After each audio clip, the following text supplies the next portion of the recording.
Bonjour les élèves de deuxième année à PIC à l'ELFSI. Aujourd'hui, on va aborder un nouveau chapitre, c'est l'ombre et pénombre. Ce chapitre est une partie des applications de la propagation rectiligne de la lumière.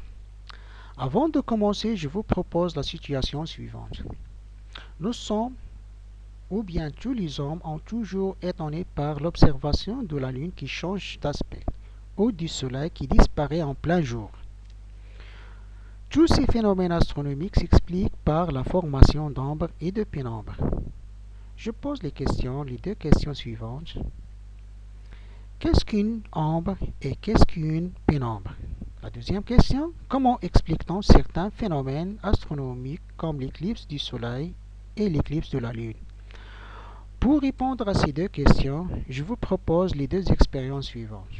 Je vais éclairer un écran blanc par une source lumineuse ponctuelle. Puis, je vais placer une balle sur le trajet de la lumière. J'observe dans le cas 1 que l'écran est éclairé. J'observe dans le cas 2 sur, que, que la balle, j'observe dans le cas 2 que la surface de la balle n'est pas entièrement éclairée. Une partie éclairée et une partie sombre. La partie sombre sur la balle s'appelle ombre propre. Derrière la balle, il y a une zone d'ombre. On peut explorer cette zone en utilisant une papier blanche. Cette zone est appelée aussi cône d'ombre. Sur l'écran, qui est un écran percé des trous, on observe une zone ou bien on observe une région sombre. Lorsqu'on observe la source à travers les trous percés dans l'écran et depuis cette région sombre sur l'écran, l'œil ne voit pas la source, ce qui montre que la lumière n'atteint pas cette région. Elle est arrêtée par la balle. Cette région est appelée ombre portée. Elle correspond à la partie non éclairée de la balle sur l'écran.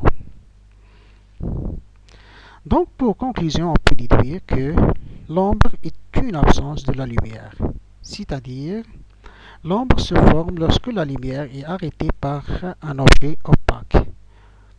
Pour la schématisation, pour construire l'ombre et le pénombre, on trace les deux rayons issus de la source ponctuelle et qui s'appuient sur la balle. Ces deux rayons délimitent l'ombre portée et la zone d'ombre.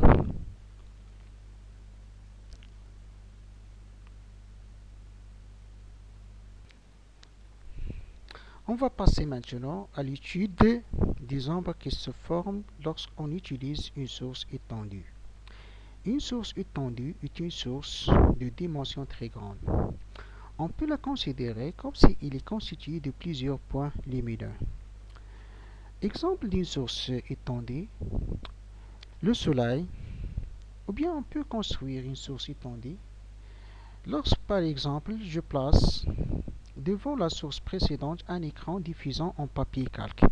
Cet écran diffusant joue le rôle d'une source étendue. Je place une balle entre une source étendue et un écran blanc percé des trous.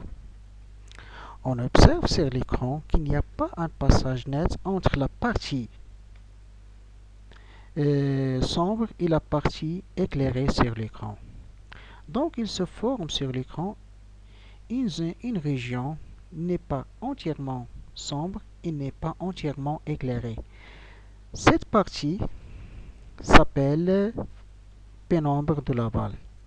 Si on pose la... Si on observe la source à travers les trous percés dans l'écran et depuis cette région de pénombre, l'œil ne voit qu'une partie de la source.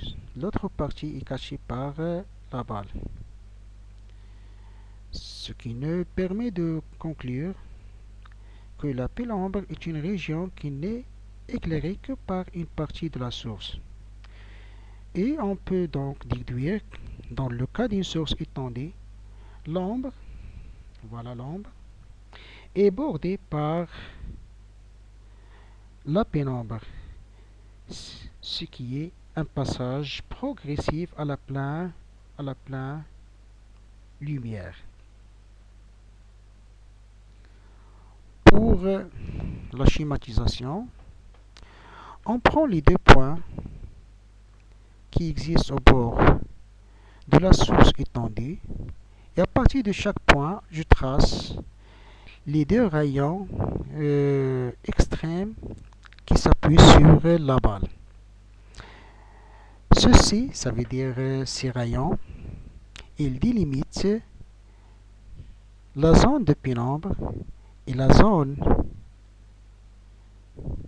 d'ombre sur l'écran.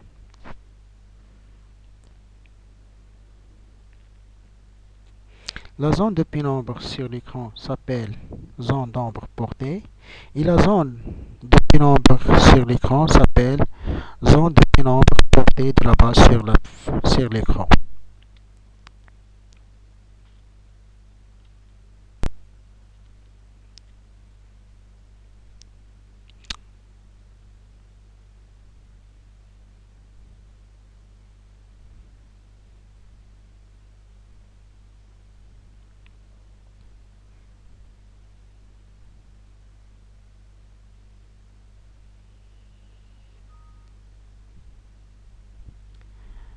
Maintenant, on va passer à expliquer quelques phénomènes astronomiques tels que l'éclipse du Soleil et l'éclipse de la Lune.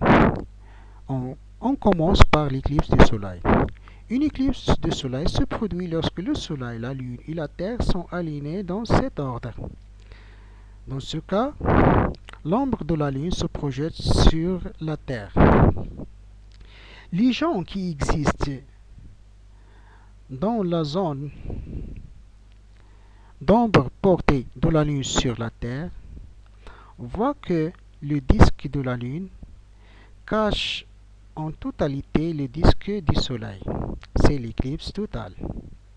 Et les gens qui existent ici, dans cette zone, ça veut dire la zone de pénombre portée de la Lune sur la Terre, voient que le disque de la Lune cache en partie le disque du Soleil.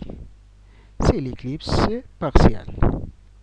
Ce phénomène ne dure que quelques minutes. Et pour l'éclipse de la Lune, le Soleil, la Terre et la Lune sont alignés dans cet ordre et au moment de la pleine Lune, la Lune traverse le cône d'ombre de la Terre. Lorsque la Lune existe entièrement dans le cône d'ombre, on parle d'une éclipse totale. Et lorsque une partie de la Lune seulement qui traverse le cône d'ombre, on parle cette fois-ci d'une éclipse partielle. Les savants ne considèrent pas que la Lune subit une éclipse s'il entre dans le pénombre, ça veut dire dans cette région, dans le pénombre.